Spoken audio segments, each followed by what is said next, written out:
Saudara-saudara yang terkasih dalam Kristus,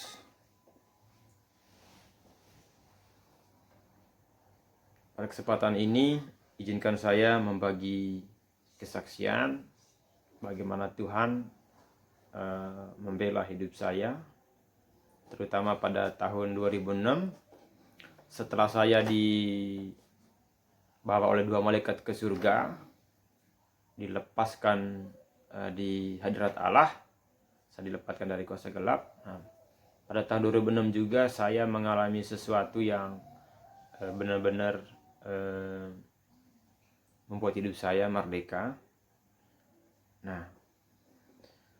Pada 2006 saya diizinkan oleh Roh Kudus untuk mengetahui suatu rahasia, yaitu tentang kuasa nama Yesus. Jadi yang pertama waktu itu pada sore hari sekitar jam 6 ke atas, saya istirahat, saya tidur. Tiba-tiba saat tidur itu saya diserang oleh seekor naga. Naga itu sangat besar sekali. Dan naga itu mengeluarkan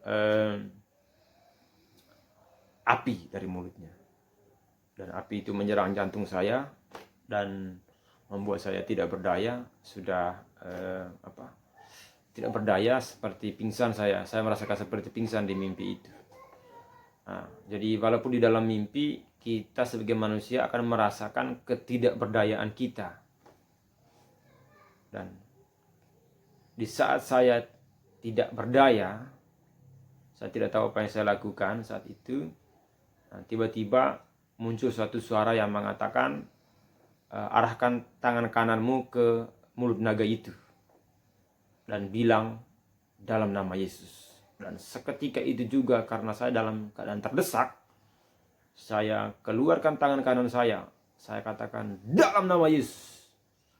Keluarlah kuasa dari nama itu. Begitu saya sebut dalam nama Yesus, jadi ada api yang keluar juga dari tangan kanan saya. Dan begitu naga itu mau lari, tidak bisa. Jadi secepat kilat firman itu menyambar naga itu. Naga itu tidak bisa lari, akhirnya dia hangus oleh karena sebutan dalam nama Yesus itu. Dan naga itu menghilang menjadi asap. Menjadi asap. Jadi begitu dia mau tutup mulutnya, mau lari tidak bisa. Jadi akhirnya begitu saya bangun, saya merasa penuh dengan kemenangan, penuh dengan sukacita. Dan saya sangat bersyukur waktu itu. Dan saya berpikir, oh ternyata dalam nama Yesus itu ada kuasa yang luar biasa ya. Kok baru saya tahu sekarang setelah bangun. Akhirnya setelah saya mimpi itu, saya berdoa, saya mengucap syukur kepada Tuhan atas pembelaannya. Dan setelah saya tahu itu, akhirnya di tahun yang sama juga, saya lupa ya berapa bulan selisihnya itu, tiba-tiba saya mimpi lagi. Mimpi yang kedua itu lebih serem lagi. Kalau yang pertama itu kan cuma satu ekor naga. Mimpi yang kedua itu waktu itu saya tiba-tiba berada di suatu bukit ya. Dan dari bukit itu saya bisa melihat hamparan ya. Hamparan lembah, gunung juga saya bisa lihat. Dan di situ saya seorang diri. Saya seorang diri di atas sebuah bukit ya. Tidak ada rumah penduduk. Pokoknya itu seperti hutan ya. Tidak ada rumah penduduk. Terus di sekitar saya itu tidak ada siapapun yang bisa saya kenal. Pokoknya tidak ada. Begitu saya berada di suatu bukit itu, tiba-tiba ada banyak roh jahat yang menyerang saya. Bentuknya bermacam-macam. Berbagai binatang-binatang yang tidak bisa digambarkan. Jadi kalau yang tadi itu kan naga, yang awalnya itu naga. Nah ini banyak sekali jenisnya, sampai jenis-jenis yang tidak saya kenal. Banyak sekali binatang-binatang yang menyeramkan. Dan saya tahu itu roh jahat, binatang yang menyeramkan. Dan disitulah saya itu juga terdesak dan saya merasakan sebagai manusia saya itu sangat takut. Dan saya bingung apa yang harus saya lakukan. Pokoknya saya seorang diri, saya mau lawan mereka mungkin dengan cara manusia, tapi mereka banyak sekali yang mengepung saya. Dari depan, dari belakang, pokoknya mengepung saya. Jadi itu roh jahat itu banyaknya seperti di film Lord of the Rings. Pokoknya banyak sekali, tak terhitung. Jadi uncountable, banyak sekali. Dan itu seperti datang dari seluruh muka bumi. Dan lagi-lagi ketika saya sangat takut, tidak tahu apa yang saya lakukan, tiba-tiba ada suara yang mengatakan, arahkan tangan kananmu ke langit. Dan dalam mimpi itu seketika saya arahkan tangan saya ke langit. Dan suara itu mengatakan, sebut dalam nama Yesus. Dan begitu saya arahkan tangan ke langit, saya sebut dalam nama Yesus, seketika ada api yang besar. Api itu melahap semua kuasa-kuasa gelap yang menyerang ke arah saya. Dan seketika itu juga di hadapan saya itu, yang saya lihat itu seperti di hadapan saya itu sebuah hamparan yang tak terkira. Pokoknya hamparan yang sangat luas, penuh dengan kuasa-kuasa gelap itu. Itu saya lihat. Begitu saya sebut dalam nama Yesus itu, kuasa-kuasa gelap itu menjadi hangus semua. Jadi begitu saya sebut dalam nama Yesus, hangus semua. Dan saya kira di belakang saya itu saya perlu juga mengarahkan tangan ke belakang. Nah sebelum saya mengarahkan tangan ke belakang, jadi duluan mata saya lihat ke belakang. Ternyata saat saya sebut pertama kali itu, mereka juga ikut terbakar. Jadi saya lihat belakang begini, semuanya kosong. Dan lagi-lagi saya merasa sangat lega, penuh dengan sukacita. Dan saya bersyukur, saya bilang, ternyata nama Yesus benar-benar punya kuasa. Ada api yang saya lihat sendiri ketika saya menyebut nama itu. Jadi sejak saat itu menjadi pergumulan di dalam hidup saya. Saya terus menganalisa tentang kuasa nama itu. Dan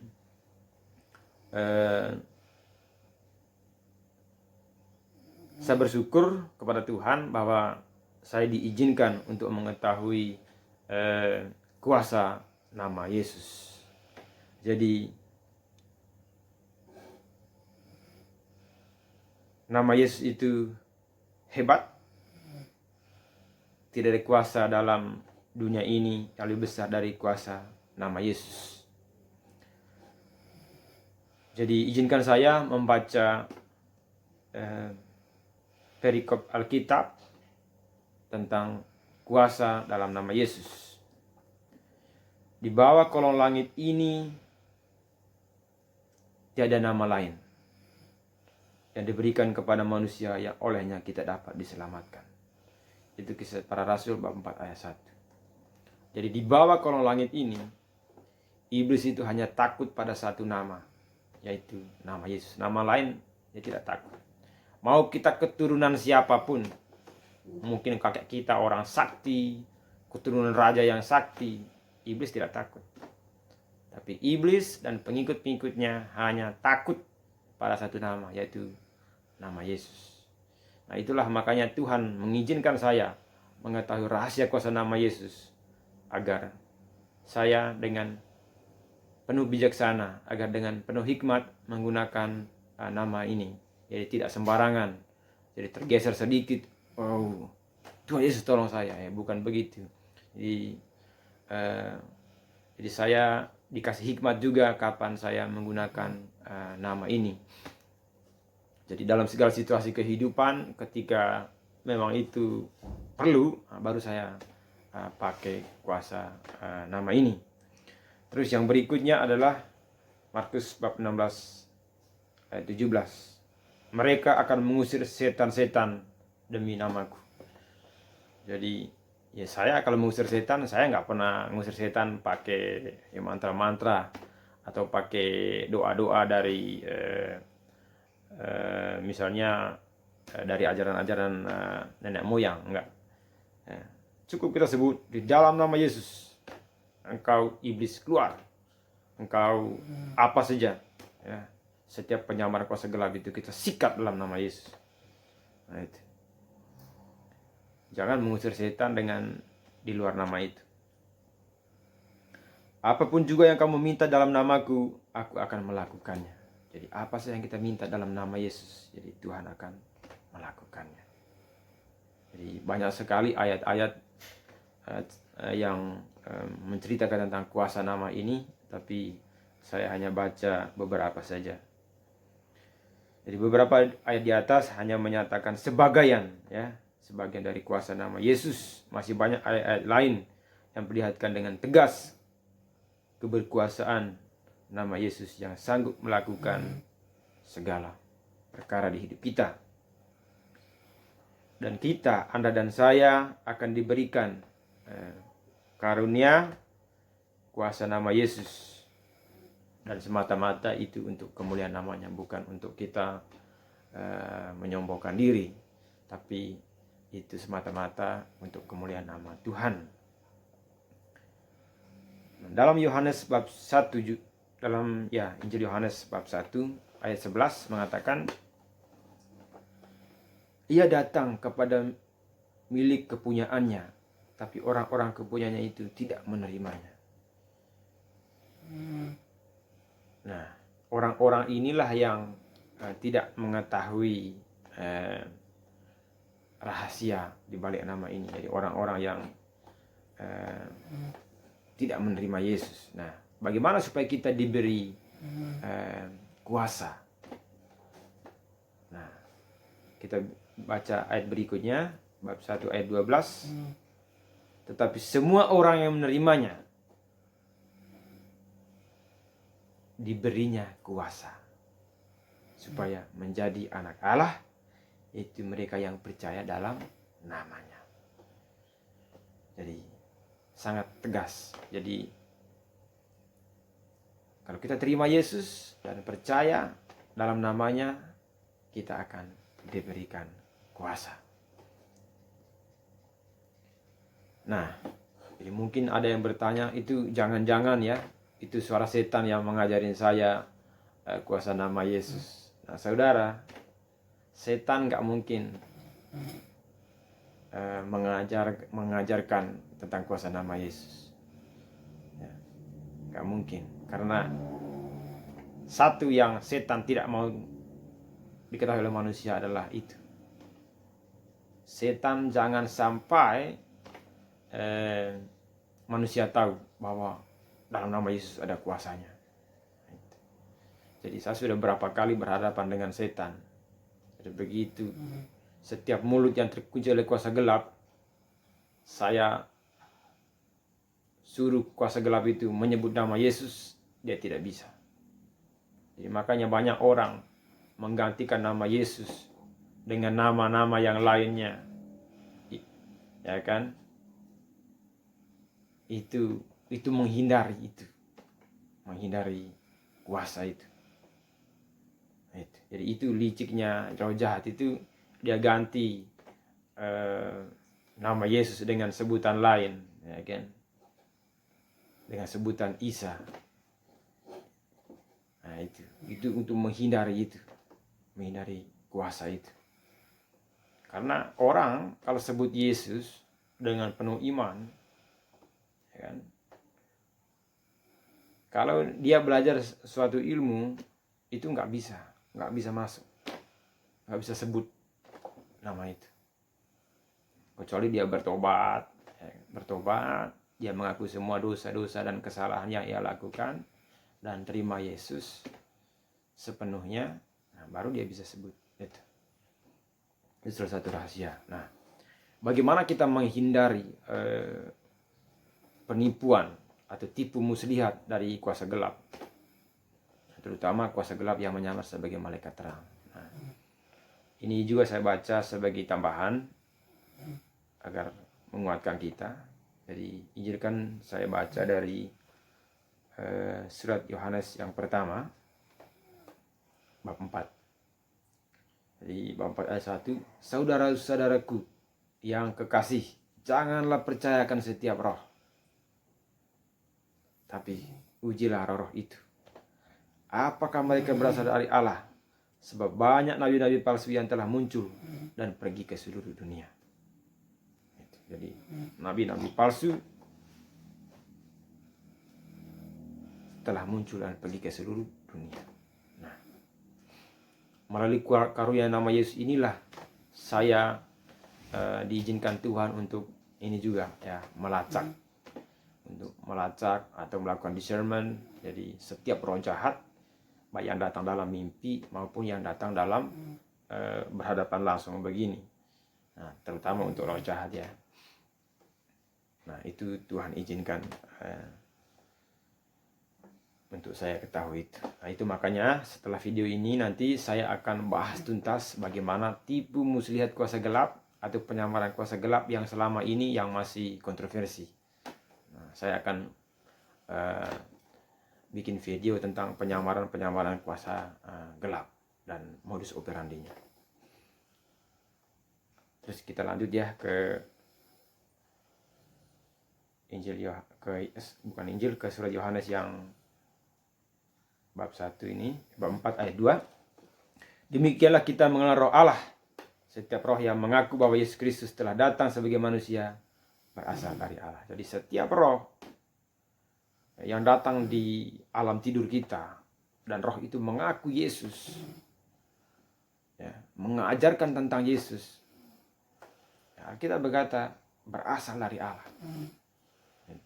Ya, waktu saya diserang naga itu dan diserang oleh banyak kuasa gelap itu, ya, roh itu datang membela. Arahkan tangan kananmu ke surga dan sebelah dalam nama Yesus. Woi, luar biasa. Jadi inilah anugerah kita sebagai anak-anak Tuhan, ya kan, dibela oleh Roh Kudus. Kalau kita belajar hipnosis ya, atau belajar the power of thinking, kekuatan pikiran, maka kita diajarkan untuk menggunakan kekuatan pikiran kita, ya, termasuk hipnosis diajarkan untuk mengajarkan kekuatan subconscious kita. Ya, tapi setelah saya mempelajari kuasa Roh Kudus, jadi ada sesuatu yang datang dari luar. Jadi kita diarahkan untuk menggunakan Injil, ya kan? Nah, itu sesuatu yang berbeda. Ya, makanya saya bertobat dari menggunakan pikiran, the power of thinking. Jadi sekuat-kuatnya, sehebat-hebatnya manusia berpikir tanpa melibatkan Roh Kudus, kita akan menjadi powerless, tidak berdaya kita akan, dan kita akan nggak menjadi siapa-siapa. Gampang sekali dipermalukan oleh dunia. Dan setiap roh yang tidak mengaku Yesus tidak berasal dari Allah. Nah, itu. Roh jahat itu tidak pernah mengaku Yesus. Tidak pernah. Dan kalau roh itu menceritakan tentang dirinya sendiri, siapa dia, nah, jangan percaya. Jadi kalau roh itu berbicara tentang Yesus, mengaku tentang Yesus, mulutnya, apa yang dia promosikan kita, yaitu kalau dia promosi Yesus, nah itu pasti berasal dari Allah.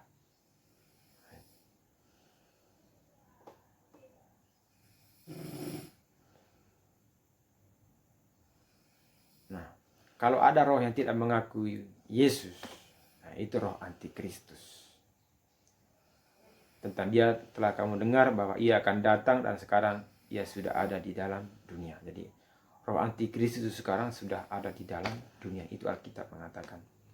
Tinggal kita sekarang ya, minta kepada Tuhan agar kita diperlengkapi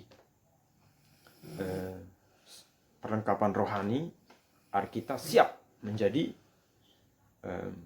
petarung sejati, ya, petarung sejati di dunia roh, agar kita tidak diberdayakan terus oleh roh-roh jahat yang menyamar sebagai malaikat terang, padahal mereka adalah roh antikristus. Alkitab mengatakan, kamu berasal dari Allah, anak-anakku, dan kamu telah mengalahkan nabi-nabi palsu itu. Nah, itu. Kita ini berasal dari Allah, dan kita diberikan kuasa untuk mengalahkan nabi-nabi palsu. Sebab roh yang ada di dalam kamu, yaitu roh manusia, roh kita, roh Anda dan saya, lebih besar daripada roh yang ada di dalam dunia.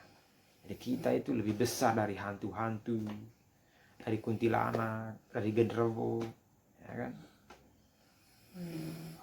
Kita itu lebih besar dari mereka itu. Jadi semoga kesaksian saya ini tentang kuasa nama Yesus menguatkan kita semua, dan marilah kita terus bersandar pada hikmat Allah yang telah Ia nyatakan oleh putranya yang terkasih, Tuhan kita Yesus Kristus. Sekian dari saya. Tuhan Yesus memberkati kita semua.